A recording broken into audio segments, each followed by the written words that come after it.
I want to talk a lot about Window Depot because that's your baby and the thing you've created. Can you bridge the gap from the end of Vista to Window Depot? 2001, 9/11 hits. What are we going to do? Things slowly start to chug forward. Okay, maybe there's some light at the end of the tunnel.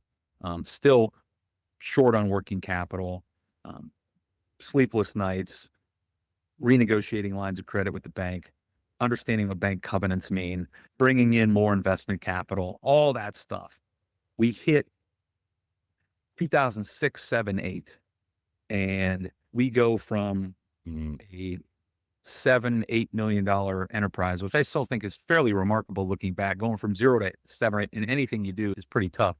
But we go from a $7 or $8 million entity to a $30 million entity at 2008, 9, 10 in that area. We're doing things like Inc. 5000, fast growing company list, putting that nice plaque on the wall, getting a little bit of momentum, hiring out some additional financial staff to actually somebody that knows what they're doing to come in and look at the books instead of just us. If you get 5, 6 years down the road and you're manufacturing something, like you're going to hit a point where we were making damn good product.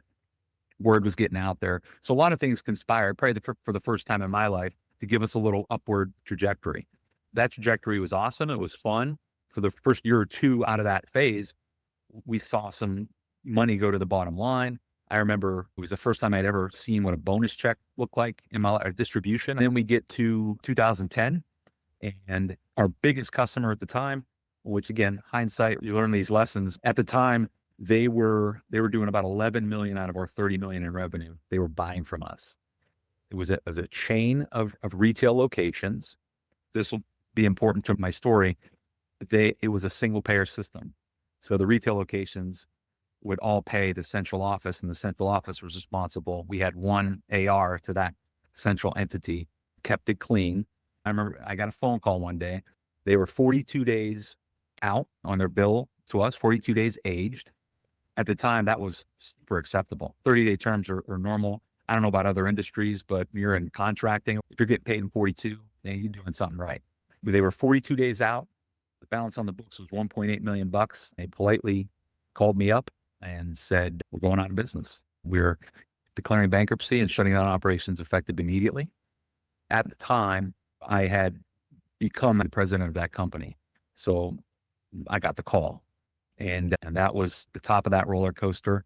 And we had to scramble and figure out what the hell to do.